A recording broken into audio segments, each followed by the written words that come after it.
Contradiction number 2. Democracy equals the rule of ignorance. Winston Churchill once said that the greatest argument against democracy is a 5-minute conversation with the average voter. In 1930s Britain, propaganda was saturated with the pacifist narrative, which sought to give Hitler the benefit of the doubt. Leaders like Winston Churchill were labelled warmongers and bigots for arguing otherwise.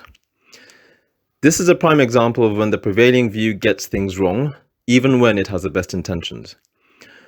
By accepting a narrative, the public accepts a paradigm. In other words, one does not just accept, or at least acquiesce to, a view, but its assumptions and underlying values as well. No matter how much evidence Churchill would produce, his speeches would disgust, even anger his opponents. It was not about facts. It was about a way of thinking. When bare facts were read out, all could see how real the Nazi threat was. These facts simply just couldn't find room in the minds of Churchill's opponents. Once an opinion is accepted and protected by powerful sentiment, that is, more or less, the end of thinking for most people. That is why I argue that mass information, mass media, for all its benefits of free and accessible information, has made people worse thinkers altogether, because its primary model for success is not merely to inform, but to persuade. Why would those broadcasters, those who broadcast their messages and impressions, want anything less? In the 2014 Scottish referendum, the Scottish Nationalist Party, which embarked on the campaign for the minority position, managed to come very close to victory because of passing 2 laws. The first was to lower the voting age in Scotland to 16, and the argument for this was to increase democratic participation. But the underlying intentions were clear. Are 16-year-olds equipped with the knowledge and arguments to do any of the toing and froing of arguments between independence and union, its economic ramifications, and to filter truth from propaganda? I'm not bringing this up to patronize anyone or to patronize the young, but simply to admit the reason why there is a certain limit on voting ages. However, a 16-year-old is easy game for propaganda, which fuels the passions and does not appeal to rationality. And the notions surrounding independence are some of the juiciest and irresistible sentiments felt in the history of all of politics. The second law was to exclude Scottish voters living outside of Scotland, most of whom were over 30 years old and were less vulnerable to these persuasive devices. With these 2 laws, the Scottish nationalists gained an immense advantage over its rival, or should I say momentum, and almost won the referendum. So much of good voting depends on understanding how candidates propose to spend and produce money and run the economy. However, the implications of economic laws are very counterintuitive. So counterintuitive that when understood, one wonders how most people got voted in the first place. My own personal ignorance was exposed to me during the Brexit referendum. In my hands, I had the future of a country and a continent, of my own employment, prospects, the geopolitical shifts of power, and the cultural unity between 28 countries that have, a shared past going all the way back to, ancient Greece. All this was put into my hands, and it was a terrifying decision. One could not have understood what was needed about all things, even if they were given 12 hours a day for half a year on the Brexit campaign. There would never have been enough time. I therefore walked to the Brexit polling booth in Bristol, rather disillusioned about democracy. How could I, with the limited knowledge that I had, be expected to make a sound decision? The answer may be that I was not expected to make a sound decision. Maybe I was just meant to fall neatly into one narrative or another, siding with those who were unpatriotic or with those who were bigots. Yes, the narrative was that those who voted to leave the European Union were ignorant and uneducated. But the truth is, we all were and still are, simply because there's just far too much for one person to understand. Public ignorance is not a bad thing per se. In fact, why should people understand all that there is to be understood about economics, geopolitics, defense, etc.? This is the job of the people we elect. We just want to get on with our own lives and make our decisions about, what house to buy and whether to move cities because of schooling for our kids or jobs with partners, whatever. So we depend on those who produce information to sway us this way and that so that we can vote. However, are they interested in helping us make our own minds up? No, rather they are interested in selling sentiment, persuading us to vote one way or another, and will use invidious and spurious means to do so. Their success depends on you and I not being able to think for ourselves. Do you see the problem? If I am not extracted as a voter, then I'm simply fair game to the agents of persuasion. They've sussed us out, knowing every vulnerability of the human psyche with scientific precision. Without extraction, we are prone to making decisions for the wrong reasons. We might make the right decision, but perhaps this is only by chance. At the polling booth, we simply don't know enough about what we're doing, no matter how strongly we may feel about one option or another. It is my personal view that democracy is at its best when oppression and injustice are manifest. For some new countries, say in Africa, that are still struggling with ethnic conflict, for example, democracy ensures that a leader from one tribe is held accountable to all ethnic groups, if elections are fair, of course. It also removes the rationale for future conflict. If a leader from one group wins on the basis of a majority vote, the members from the other groups are more likely to accept that leader than if they procured power through other means. Democracy works well in such situations.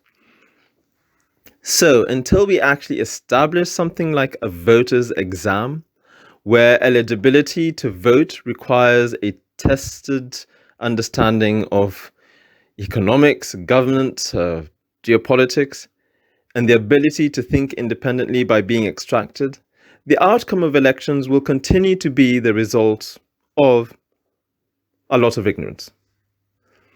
If someone were to reply that citizens in the UK are very well educated and therefore in a good position to be sound voters, my response is that this education must be complemented by a substantial decrease in the effects of mass information.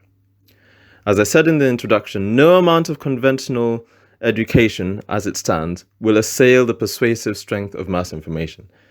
And this is the contradiction, that democracy, usually aimed at ensuring good governance through informed voting, actually runs on the ignorance of voters. And the elites depend on this ignorance. If we all went through the process of extraction, however, we would be far more difficult to persuade through irrational means, and in a better position to make sound decisions. To illustrate the point, think about rubbish collection. Say a bin company needs to increase its prices of bin collection to pay for new recycling bags and the purchasing of new bin lorries to meet rising demand. However, citizens of the city complain about the rise in prices, and so the mayor, a mayoral candidate, declares that prices for the bins or bin collection will not be raised. He or she wins this election, gains political campaign from this policy, and is even praised as one of those who helped the poor in this way. The mayor wins more elections, and years later, long after he or she has moved on and become a minister or a senator, the residents of that city start to complain that their bins are not collected as frequently as they used to be due to fewer lorries available or just, fewer resources.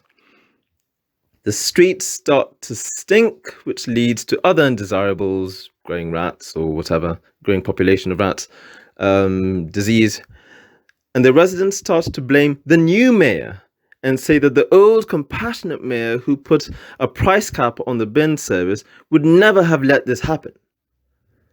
By then, the causal chain of the first mayor's actions have become obscure, and the people simply will not ask themselves of the real causes of the decline in bin service collection. Instead, they will simply react and blame the incumbent officials. The former mayor did not ask what was good for the city, but how he or she could win the next election and win the affections of the people. The result was poor governance. The public just don't think this way in terms of governance. Something very similar happened in the 2017 UK general election in the debate surrounding the NHS. One of the main issues in the NHS is overcrowding in hospitals and overworked NHS staff. The Labour Party promised a 6 billion annual increase to alleviate this pressure on the NHS. The Conservative government would have retained the economic principles of free market economy and argued that the overcrowding of the NHS was not a problem that money could solve. Instead, it was because it's a centralized system, it was inefficiency that was a problem. And no matter how much money was thrown at it, this problem would not be solved. However, the Labour Party's campaign became so intimidating that the Conservative Manifesto for Health more or less matched Labour's promise to increase spending on the NHS. This was not because they believe it is the right way to solve its problems, but because they needed to win an election. When you talk to voters, many say things like, oh, the Tories are killing people, referring to, possible cut in spending on health. So the Conservatives would not dare to impose cuts if the public thought this way. Instead, they made a political decision to increase spending on health. All that will be said in Prime Minister's Questions Time in years to come is how much money was put into health, not how the health system was managed. I will be very surprised if after 5 years, the problem of overcrowding is alleviated, despite the increase in spending on the NHS. One more example. In 2003, US President Bush passed an American Dream House Act, which made it easier for people of low incomes to get the mortgages they needed to buy a house. For the electorate, it just doesn't get better than that. However, this policy, along with others passed by his predecessor, Bill Clinton, simply made it easier for banks to give out riskier loans and decrease government regulation. Lo and behold, these were the causal prerequisites of the 2008 financial crisis. We could have been better than to give people the ability, what could have been better than to give people the ability to buy their own homes? I would vote for a leader who, made it easy for me to get a mortgage. Nevertheless, how would I know that, even after that leader has gone, that their policy is exactly what caused me to lose my money, my home, my job, and ruin my life in the financial crisis?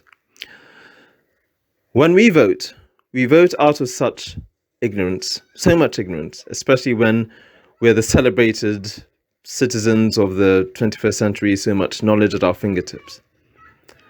In an episode of the British political satire Yes, Minister, the minister told his private secretary that he was disturbed to learn that an independent planning inspector, some kind of a planning judge, would be anything but impartial, to which his private secretary replied, "Indeed they are.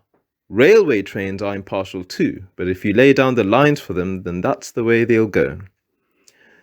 So it is with the unextracted electorate that we follow lines set by us. Those above lay the lines down by establishing and enforcing narratives, ways of thinking. We simply follow. How do we deal with this contradiction? I say, predictably, extraction, the ability to think independently and make decisions based on one's own arguments.